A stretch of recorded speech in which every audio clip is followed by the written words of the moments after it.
Welcome to the Revolution Church podcast.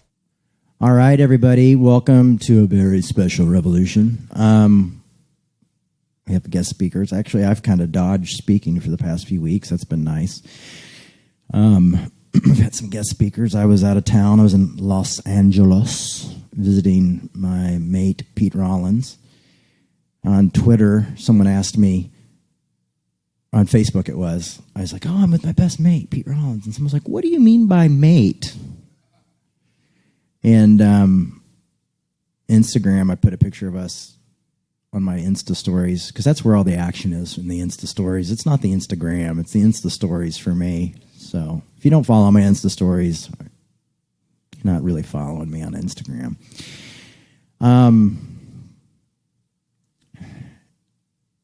So yeah, I put a picture of me and Pete, and then he has a jacuzzi where he lives at the apartment complex in the jacuzzi. And some guy was like, I hope you guys are wearing shorts. And everybody just like really hopes that me and Pete are together. And it's not the first time that's happened. They either think we hate each other because we give each other such a hard time, or that we're having sex, basically. So it's the two extremes. And neither are true at this point. Keeping my options open, though. Yeah, that's funny. But no, so I was in LA and had a great time and did the Fundamentalist podcast with Pete and Elliot Morgan, who's a comedian, and we did one about my mom. And it won't be out this Sunday, but it'll be out next Sunday. So I'm pretty stoked about it, and kind of about how my mom represents the contradictions of America. It's really a cool interview. I'll also talk a little bit about my suffering that I went through. My separation, now divorced, but my separation happened a year ago this month. And the next Meet Your Congregation, is that one up yet? What? It's the next one? I talk a little bit about my experience this past year. And this past year was really, really tough. It was pretty much a nightmare. And I'll be talking a little bit more about it. You know, this is Suicide Prevention Month. And so I feel like it's probably a good month to kind of cover some of those heavy places, dark places that I went. So what's the story, Morning Glory? Joshua, Eric, and Jess are here from New York. Where in New York are you at? Long Island. Babylon? Oh, yeah, we have a guest from Babylon. Now, Long Island... Josh sounds like he's from Long Island. My best friend's mom growing up, when I was a little kid, she was from Long Island. She's from Long Island. She's like, Matthew, Jamie Charles. How did I meet Josh? Josh is our guest speaker today, Josh Eric. Did we meet on Instagram? Okay. We met in New York. I remember that. Yeah. And then the only thing I remember is roughly it was right after Dexter season 4. Oh, yeah. And then, but Jess actually started following you on Instagram. Okay.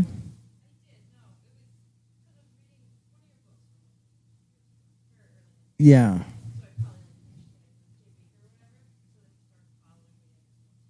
Yeah. Yeah, that guy, got creepy guys following your fiance now on Instagram.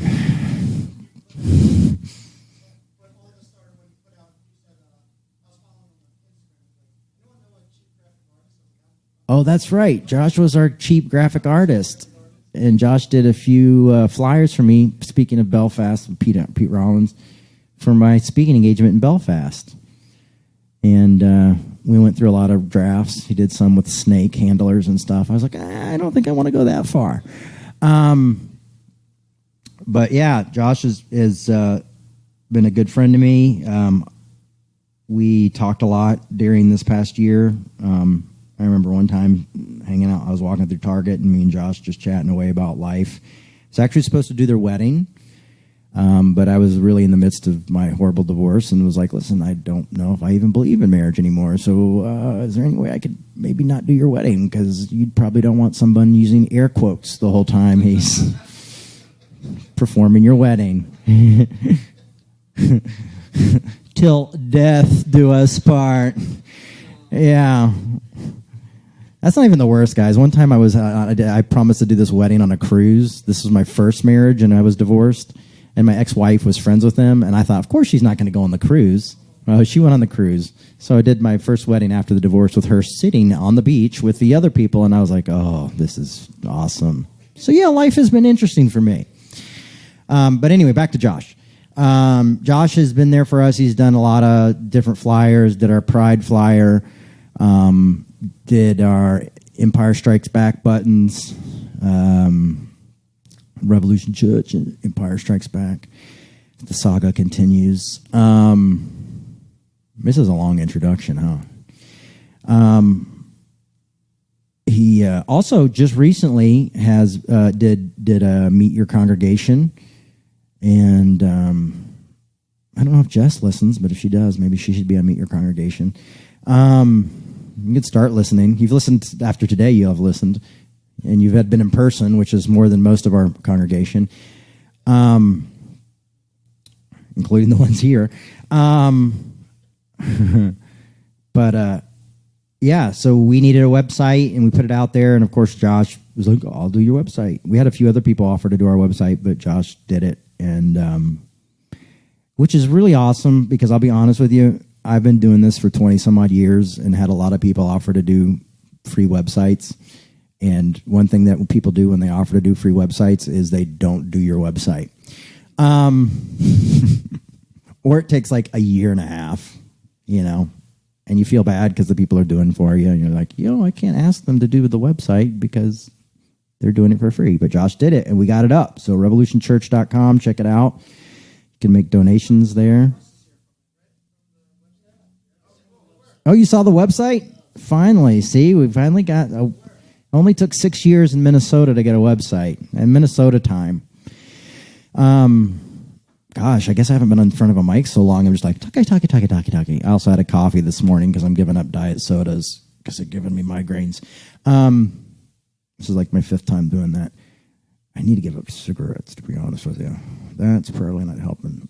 I just feel like I'm drowning all the time. That's probably not a good sign. But yeah, so Josh has been a big part of what we're doing. I don't know what he's talking about today, but he's been encouraging what we're doing and encouraging me personally and been a good friend, and I'm grateful for him. And yeah, so without further ado, please welcome. Don't wash him, just welcome Josh Eric. Oh, hi, everyone. Don't be fooled by me speaking today. I've actually never done this before, so. I had a whole thing about my introducing myself, but I don't really have to do that. I guess the only thing I really have to add to that is I was invited here by Caleb doing Air of Grievance podcast, and I forgot what we were talking about, but I started to rant about David and Job and all that stuff. And he's like, man, you're preaching. I was like, accidentally. Didn't mean to do it. And so he said, would you want to speak at Revolution? And I was like, my first inclination is no, because I don't feel like I have anything too worthwhile to say a lot. But then I hate to let an opportunity pass me by. So I was like, you know what? It's a weird opportunity. And so I'll do it. And I'll see a Twins game.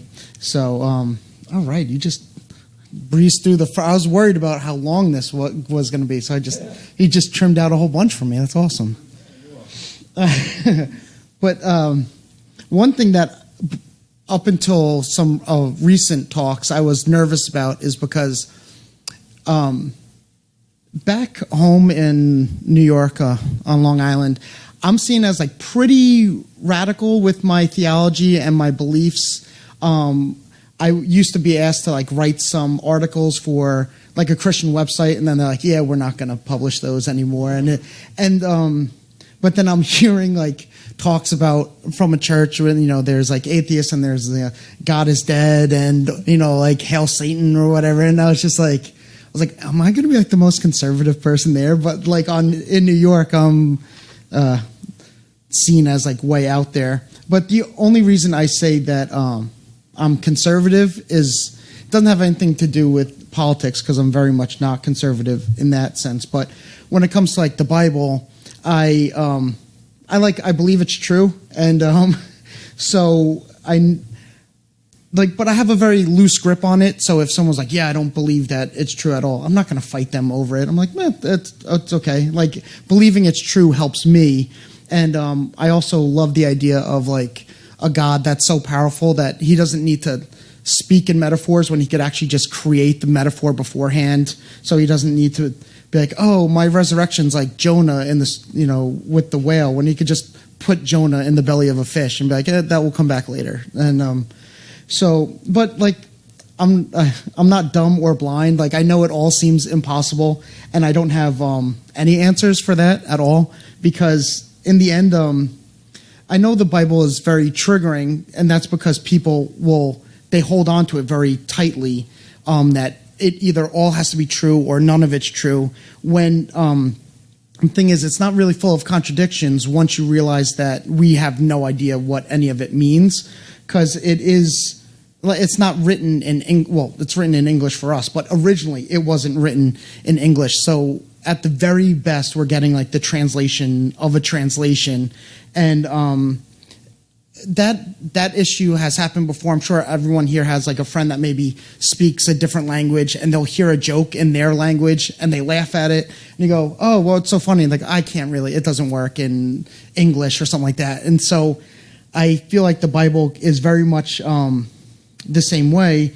And then so for a while when I was in college, I was thinking like, oh, if I learn the original languages, then I'll have a better understanding. That led me to failing Greek 2 times. And but the thing that I understood from that too is it's all still has a personal bias to it. It's just like if anyone's ever sent a text message to someone that's meaning like it's supposed to be very nice, and then they read it wrong because of something that's going on in their life, and it totally hits differently. And so when we're translating it, our personal biases and things happen, so it still gets lost in translation. So like, I believe the Bible's true, I just don't understand any of it. And so it's like the more I studied, the more I realized how little I understood. And like the band Op Ivy, for any punk fans, all I know is that I don't know. And so I'm sure someone said that much better than they did, but that's the one that sticks out to me. But just because there's a gap in our understanding of the Bible doesn't make it any less true, because these misunderstandings are as old as like before the Bible was written. People were constantly telling Jesus like, no, you don't know what you're talking about, or you're blaspheming and stuff. And he's actually, if we believe like the Bible, like the Word of God, and he's speaking to these people in person in the language that they understand, and they still weren't understanding any of it. So I think that it shows how little, like how loose we have to hold it, because they didn't understand it from his mouth. And so it still goes on today. I'm sure Jay has his fair share of people telling him that he's like a false prophet, and their denomination's correct, and you're going to hell or something like that. So the warnings of misunderstanding they run rampant, and it only comes to a head if we're going to like fight for it rather than just admit our own misunderstandings of it. So when someone tells me like, do you believe non-Christians are going to hell? I'm like, no. And this isn't like even thinking about if hell's real or not. I'm just like, I don't think so, because I don't know how any of it works. Because in America and other churches, I'm sure it's, you have to say the sinner's prayer and let Jesus into your heart, and that's how you're saved. And you do it in front of everybody, and you have to do it like every Sunday. But the thief on the cross, all he says is, remember me. You know, like, to our knowledge, he's not baptized or anything like that. He just says, you know, when you die, if you just think of me every now and then. And Jesus says, well, you're going to be with me in paradise today. And Paul and Silas, you know, the guard that was supposed to keep them captive, they escape. They don't run away, but he's about to kill himself.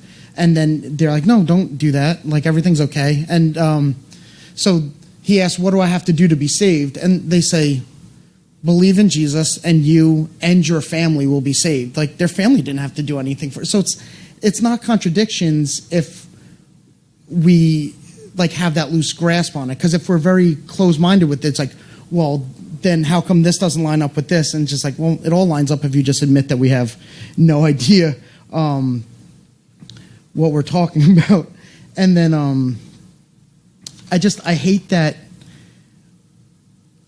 we tend to take out these misunderstandings of the Bible and stuff on God himself, even though it's on us and it's on the church's responsibility. And that always rubbed me the wrong way. Because ever since I was young, like, I always wanted to be a prophet, but like, not like splitting hairs, like, oh, if you preach the word of God, you're a prophet. Like, I want to be an actual prophet, like doing miracles and everything like that. And then the older I got and the less that stuff happened, the more I just realized in studying the prophets that all I really share with them is a history of doubt and depression. Yeah. So, but it's kind of jarring when you see that, like, oh, miracles don't seem to exist anymore. Or if they do, they're always like downplayed, like, oh, I prayed for a parking spot and I got one. You're like, that's coincidence. That's not like a miracle.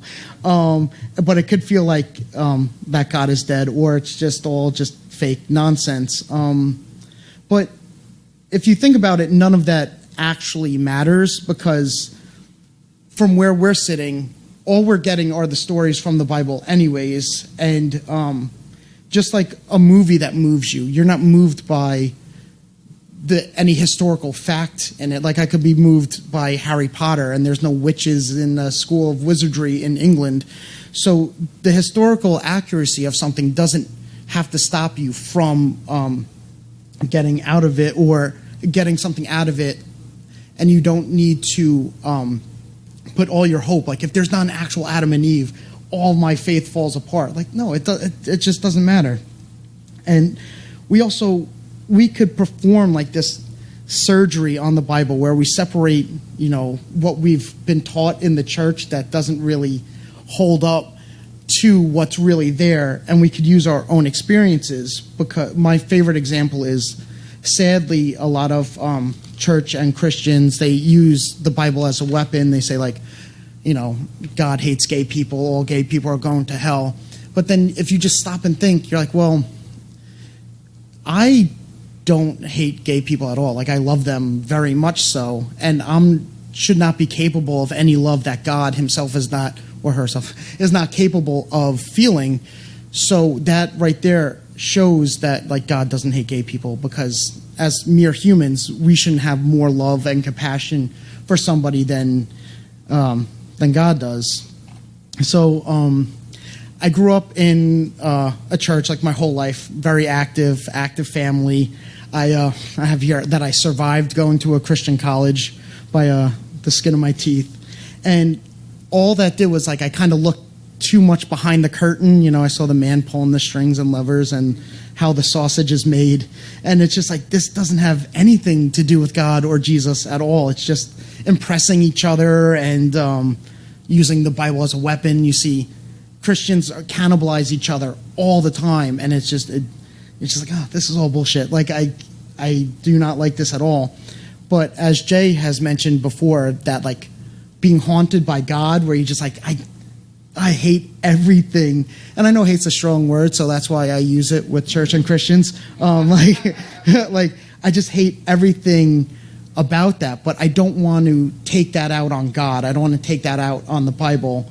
And, you know, the Bible says to love the Lord with all your mind. It says, you know, soul, heart, strength, and spirit. But it says with all your mind.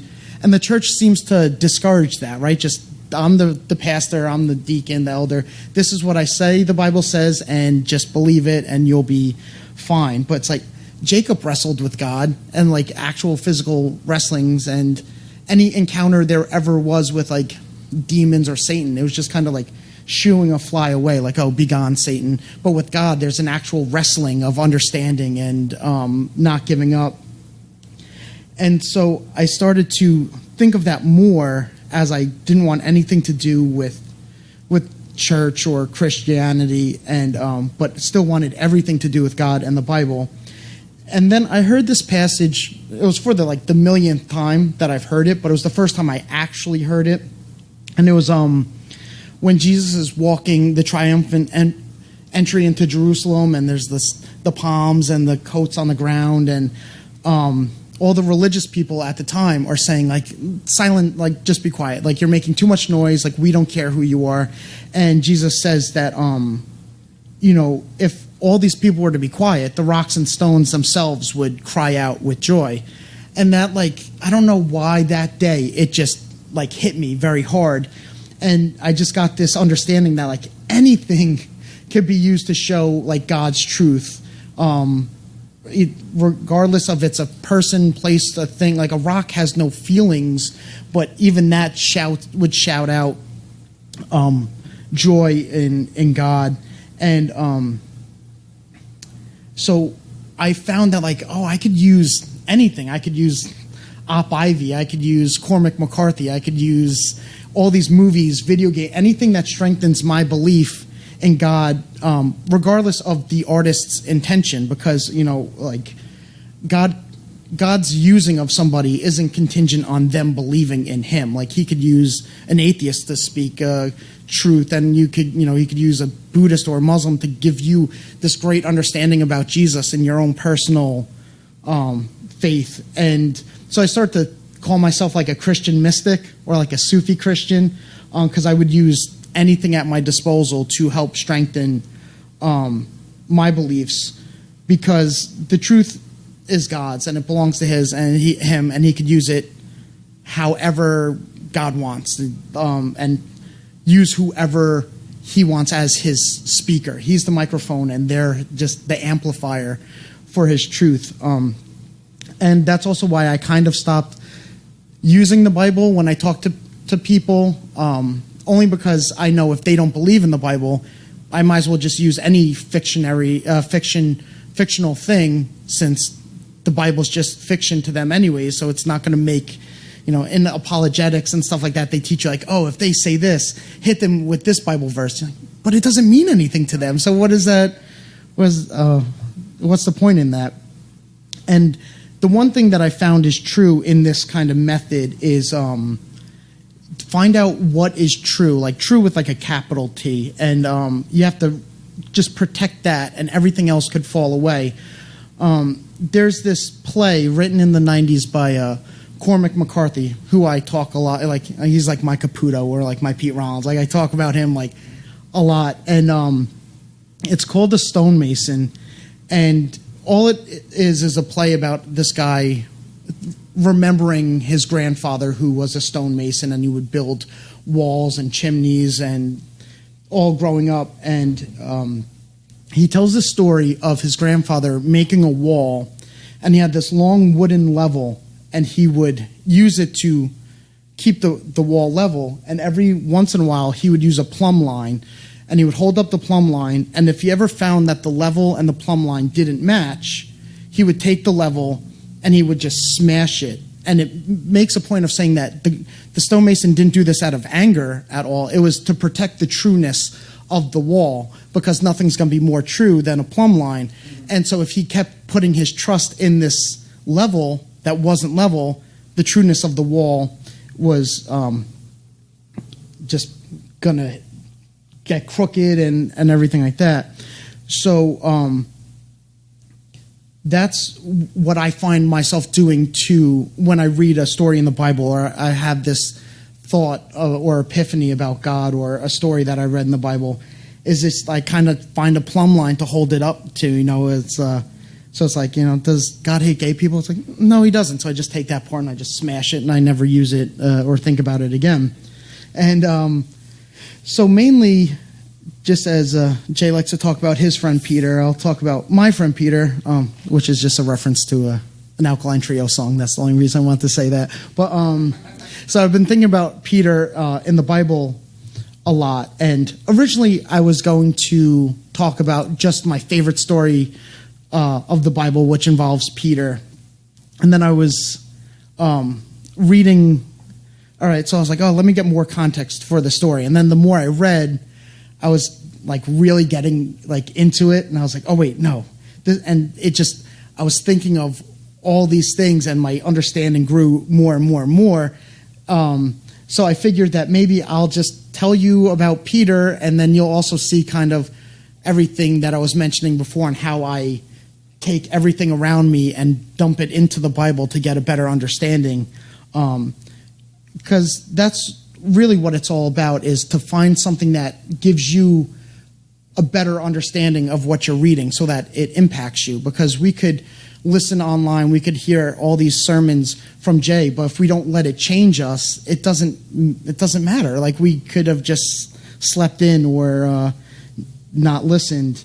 And with that in mind, I think of this song by the band Me Without You, who I referenced more than Cormac McCarthy probably, but it's they have this song about a beetle king, but like the actual bug, not like George, Paul, George, and Ringo, like, but it's just like this. It's like a farm or an estate, and there's like a family, like a kingdom, and they have like a beetle king. And what happens is all the farm hands, they're just cleaning up after the day, and they take all the branches and leaves and they burn them in a pile across the farm. And the beetle king, he sees this, he doesn't know what it is. It's just this glowing thing that happens every once in a while. And he's like, all right, enough is enough. I want to see what this is. And he gathers everyone around, and he's like, all right, we have to find out what this is. And, you know, this Professor Beetle is like, I'm smarter than everybody, so let me go figure this out. I'll come back, and I'll tell you what it is. He comes crawling back because the fire burned his wings off, and he's all singed. And he's like, King, I don't, like, it's so hot. It's like the sun, but it's more intense, and you can't even get close to it. It burned me up. And the king's like, well, I didn't ask what it, like, seemed like. I didn't ask what it looked like. I asked, like, what is it? I don't know. And so they used another method of like, well, I'm a warrior beetle. I'm strong. I protect the king. I'm stronger than anybody. I'm going to go figure it out. And if I can, I'll even bring it back. And then he comes, he's all burned and defeated. And he's telling the king, he's like, it's like, you can't even look at it. It's so bright and it's so hot. And anything that you throw on it just gets eaten up and it gets stronger. And the king even says, like, well, your description's just as flowery as the professor's. Like, I didn't ask what it seemed like. Like, tell me what it is. And then the king kind of has enough, is like, enough is enough. I'll figure this out. And what he does is he just goes and he flies directly into the fire. And everybody they're like mourning, like, the king is dead. But then the smart, like, wise beetles are like, no, he's not dead. Instead, he got turned into fire. Like, he let the fire change him, and that's what his mission was the whole time. He didn't want to know what it was, what it looked like, what it smelled like. He wanted to know what it is, and so to do that, he just had to dive headlong into it and be consumed by it. And that is when I approach the Bible or hearing a message or something, and I'm sure it even drives my wife crazy how much I'll see a movie and I'm like, no, I have to change everything now. This really affected me. She's like, really? It was like Halloween. Like, I don't know, Mike Myers affected me. It's like, no, you don't understand. And also you'll find I tend to paraphrase like the Bible verses more than anything because I feel like it helps with the flow of a story. But if I reference anything, I do have it written down if you want to know what the actual Bible reference is, because I won't really read it. So back to Peter. So I was originally going to talk about something like clever, like the 3 times Peter's faith has gotten him out of a boat. But I was like, that's like youth groupie, like cheesy pastor. And it was like, I didn't want anything to do with that. And at the same time that I was trying to think of something that I knew I wanted to talk about Peter today, I have a friend at home, and he was really much a mentor to me. He's like roughly my dad's age, and he was someone that my mom actually reached out and was like, Josh is having a hard time with male figures in his life. If you could step up. And he did, and ever so grateful for him. But we were having this kind of exchange, and again, talking about lost in translation. It was through text, so every text he sent, I read like, this guy's trying to get me to go to church. Like, he thinks I'm like backslidden, and everything I said, he's taken as like, why is he telling me that church is not important? But it was just a miscommunication. And but the good thing that came out of that is he mentioned that Peter calls us to be living stones. And it's not like the rocks and stones will cry out. When it was the first time I really heard it, it was like actually the literal first time I've ever heard that. I was like, I just couldn't shake that at all, like living stones. And then, of course, I remember I did hear it mentioned one other time in a Me Without You song, but where the line goes, tell all the stones we're going to make a building, will be cut into shape and set into place.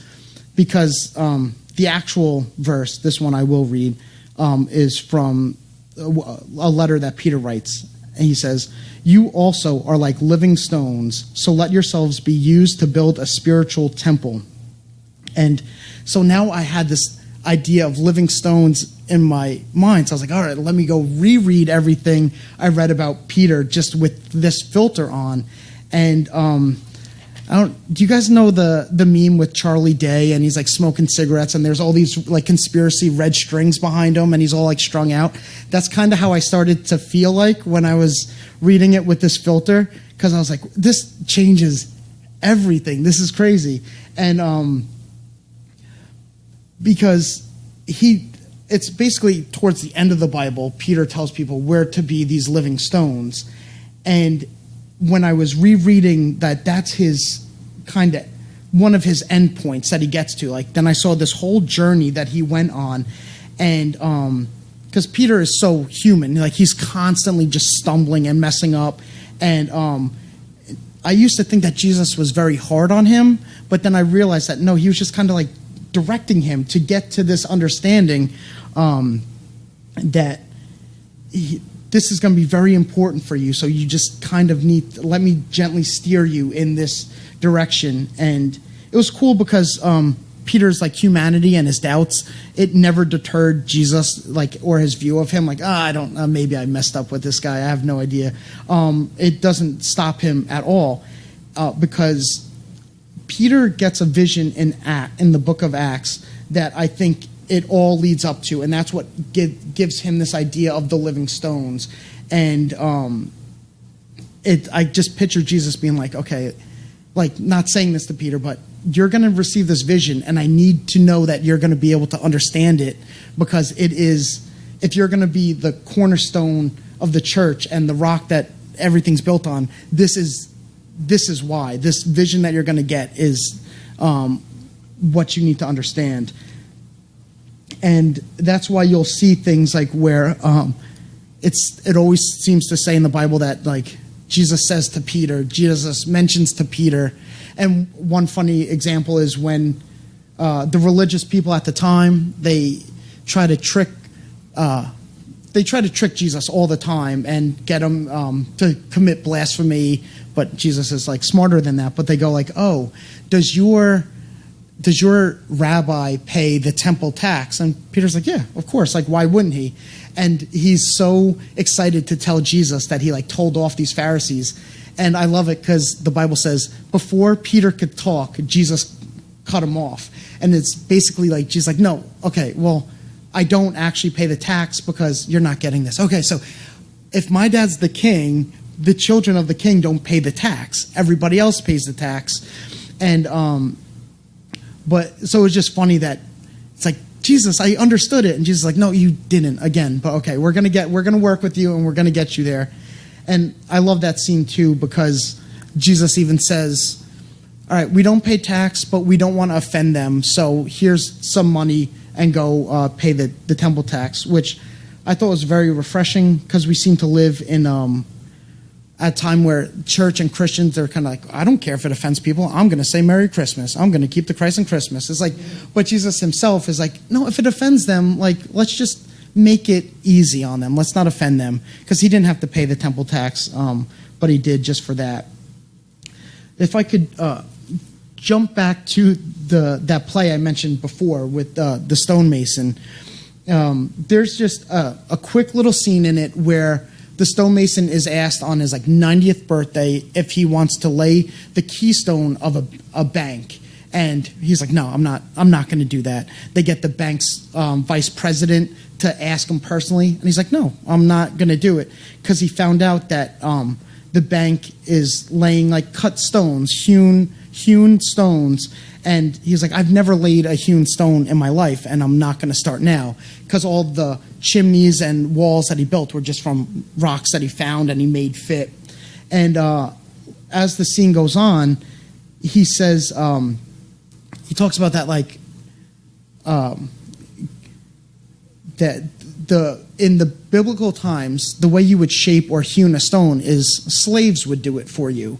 And he said that God's not a God of slavery, so he's not going to have any slaves make the stones that are for his altar. And so I was looking into that, and in the book of Exodus and I think Deuteronomy, when Jesus lays out the rules for his temple, he says that he doesn't want hewn stones to make his temple. He doesn't want it built by the pretty rocks that slaves built. He wants it built by rocks that you find where they are, as they are. And so when I was starting to think of that in terms of living stones that build God's altar, that he doesn't want us shaped as the church will try to shape us. A Christian acts this way. A Christian doesn't speak this way. Christians don't smoke. They vote Republican. They do all this stuff. And it's just they're trying to mold us and shape us, but God's not a God of slavery and hewn stone, and he wants his church to be built of these living stones that are found where they are, as they are, and just assembled together, because we all have our roles, and we could only fulfill them in the way that we are. And I think of Nicodemus and Joseph of Arimathea in the story in the Gospels. A lot of sermons, I don't know if anyone here is different, but when I've always heard it, it's like Nicodemus was too scared to follow Jesus, so he followed him at night. And Joseph of Arimathea was like a secret follower. And there's almost like this shame that's put on them for that. But the problem was with a sermon like that, the problem is that when Jesus is arrested and he's tried and he's put to death, all of his disciples, except for maybe John, but he also wrote that he was there, so I don't know if I trust that. But so all of his disciples were scattered to the wind. They just ran. And it was Nicodemus and Joseph of Arimathea who used their status and their money and their role in the society to get Jesus' body down so that they could bury him by the proper customs. And the thing is, we're all we were kind of taught to see them as they're ashamed of God. And it's no, look, they had their specific role. They were like these natural living stones that if they were hewn the way everyone else was, they wouldn't have been able to do this. And it's very much like when Mary anoints Jesus with the perfume, and he says, she's given me what I needed right now. And that's what they were able to do for him. And yeah, I think there's a quote, I think it's more attributed to Einstein about everybody's a genius, but if you judge a goldfish on its ability to climb a tree, it'll spend its whole life thinking it's useless. And the band Beirut has a similar line where it compares the fires of a campfire and a candle, and they're both fire, they're both flames, but you can't expect the candle to do what the campfire is doing, but that doesn't make the candle any less of a flame. So, all right, now we'll get back to Peter. I have a very Quentin Tarantino style of telling stories where I'll this is the end, and then we'll go to the beginning, and then let me go to the middle. So we're with Peter, And Jesus has this view, like, Peter, the whole future of everything depends on you. Like, you are the rock, you're the cornerstone. And but all we do is we see these like almost moments of Peter's. So like to know that he's so important, we see him, he'll get out of the boat, but then he takes 2 steps and starts to sink. And he's like, no, I understand. I understand everything you say. And then he's like using his sword to attack people. And Jesus is like, okay, but I think that his humanity and constant failures is probably why he is this cornerstone of faith, because I don't want to speak for everybody else, but like, what would Jesus do? That never helps me at all, because like he's like the perfect example, like the lighthouse, you kind of like the beacon of light you sail to in the darkness, like to focus on. But what would Jesus do? It's like, I don't know. He never slept with a coworker, then had to see them the next day. So why am I using that? Like, what would he do? And, but Peter is like, you get it. You're like, oh, I understand. He's so sincere in this moment, but then trips like two seconds later. And like, even when he's like, I think he's sincere when he says like, Jesus, I'm with you to the end, I'll never doubt you. And Jesus like, well, you will 3 times actually in about 20 minutes. So but it's like we could all relate to someone that's sincere and set on fire in that moment and then just can't like pull the trigger on it. And I like that none of this is a surprise to Jesus. It doesn't ever blindside him because, oh, like, Lord, help me, I'm sinking. Well, that's because you didn't believe. I don't know what to tell you. Or I won't deny you. Yeah, you will. I just told you that you're going to. And but he knows that Peter, he can't compare like his ability to climb a tree or his flame. Like he knows, no, he's got fire, but he's only a candle at the moment. I can't expect him to have this campfire understanding that he will in the future. And so Jesus works with him. He seems to set up like teachable moments. Like when he walks on water, that only happens because Jesus sends the boat away. He's like, I'm going to go pray. You guys, but they're on like an island. So it's definitely setting something up. And even when Peter, they're in the garden and he takes his sword out and he goes to kill the guy arresting Jesus, but the guy, he luckily dodges and only gets his ear cut off. Moments before, Jesus is telling them basically like, I'm not going to be here, so you guys are going to have to like toughen up and actually go sell your coats and buy 2 swords. And Peter's like, oh, we have a sword here. He's like, all right, that will do. So he like makes sure moments before that they're going to have a sword on them. And it kind of is, it does parallel the lesson that Peter will learn that this guy is that Jesus healed the ear. He's not unworthy of healing and love from Jesus just because of the action that was happening at the time. So it seems like Jesus has this view for Peter, and he is doing everything he could think of, from miracles to scolding to everything to veer him in that way. And as we know from Jesus telling Peter what will happen, like you will deny me and everything, that it's Jesus chooses Peter because of all these shortcomings, not like he's not like just seeing past them because he knows what's going to happen, and he still chooses him because of that. So it's all the stumbling and tripping that he's doing that Jesus is like, this is my guy. This is what the church is going to be built on. And at one point, this is where kind of the Charlie Day meme comes out, because at one point, Jesus calls Peter the son of Jonah. Now, it could be very literal for all I know, like Peter's dad could be named Jonah, and it's just, oh, you're the son of Jonah. But I also know from 2 other disciples that Jesus called the sons of thunder because they had very bad tempers, and every time someone accidentally kicked dirt up, they're like, you want us to rain fire on them? We'll do it. We'll like scorch this place. And so he would call them the sons of thunder. And so I was like, all right, so let me follow this thread. Let me reread the book of Jonah and just see if I see anything, like if he's doing one of those living metaphors that I mentioned earlier. And so just the quick overview of Jonah is that God tells him, I want you to go to Nineveh, save these people. And this is about the worst thing that Jonah could think of, because he hates them and he's scared of them, but he also knows that if he does that, God will forgive them and save them, and he doesn't want that at all. So he's basically like, which way is Nineveh? Like, oh, that way. He's like, all right, I'm heading to Joppa, which is the opposite direction. And of course, we know like he ends up in the water. There's a whole reason why, but he ends up in the water, swallowed by a great big fish, spits him up exactly where he needs to be, on the shores of Nineveh. And so he does his job, but he's just definitely not happy about it. Everyone is saved, from like people to animals, and he's just miserable and angry, and I guess just like me and a lot of other people, when the slightest thing doesn't go your way, you're like, well, I wish I was dead. Like, I don't know what to tell you.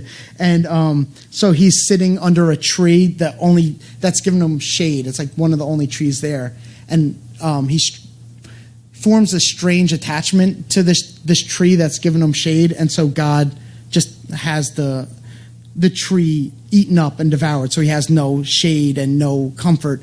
And then he's like, well, now I really want to die because my life can't get any worse. And God's basically like, well, you're unhappy because I got rid of this tree that you didn't even know existed until you sat underneath it. Like, you just learned of this tree. And so how can you not understand that these people, like, I created these people, they're my creation. So like, I love them so much more than you love this tree that you were just sitting under for 5 minutes. And then the book just ends. I don't know if anyone's read the book of Jonah, but it's constantly the one that you're like, wait, what? Like, you're looking to see if a page fell out, because it just ends like out of nowhere. And so we'll put a little pin in that, because I'm sure Quentin Tarantino will bring that back in a little bit. So my favorite story in the Bible, which I referenced, which is kind of what got me headed in this direction, was after Jesus dies and he comes back to life, all the disciples are just like, oh, I don't know what else to do, so I'm going to go back to fishing because I'm a fisherman and that's what I know. And so Peter's fishing and not having any luck, and then a mysterious figure shows up on the beach and is like, hey, any luck? And like, no, there's no fish here. And he's like, oh, throw your net out on the other side of the boat. And like, no offense, but we know what we're doing. So, just do it. And then it like occurs to him like, oh, dip, this is like what Jesus did back in the day. And he realizes that it's Jesus. It's a hot day, so he's not wearing any clothes. Peter, this is, not wearing any clothes. He just sees Jesus and just jumps off the boat and swims to him, comes to him completely exposed and bare and just completely how he is. And they get to have this kind of reconciliation where they're sitting around talking and eating, and Jesus goes, Peter, do you love me? And Peter's like, oh, yeah, of course I do. And he's like, well, then feed my sheep for me. And he's like, yeah, of course. And then moments later, Jesus is like, Peter, do you love me? And he's like, oh, yeah. He's like, then like tend to my flock, please. And then a third time, Peter is asked by Jesus, do you love me? And he gets like hurt. Like, why did you think that? Not realizing maybe I asked you 3 times because that's the exact number of times you denied my existence. So it's like he gave him a chance of that, that forgiveness, mainly for himself, I would think, because I doubt Jesus was holding any sort of grudge. But it's like, you denied me 3 times. I'm going to give you 3 times to, like, basically apologize and express that you love me. And that's where he tells him, Jesus tells Peter after he, for the 3rd time, said he loved him. He said, when you were young, you went wherever you wanted. In the future, you will go where you don't want to go, which there's a footnote in the Bible that says it'll talk about how Peter's going to be killed for Jesus. But I'm kind of separating that because of a connection that I found. And there's also just a great little footnote here of when Peter goes, "Oh, if you know what's happening to me, tell me about John." And Jesus is like, "Focus on me. Like, don't worry about John. If I want him to live forever, he'll live forever." And that's always refreshing too, because I'm sure a lot of us were turned off to church in the first place because it's always like, "Did you hear about Caleb?" Blah blah blah blah blah blah blah. And when it should just be like, "No, just focus on me, and I'll take care of him the way I see fit." So Peter's vision in the book of Acts, which is all this backstory is leading to, is he received it 3 times, because that's apparently the number of times Peter needs anything for it to sink in.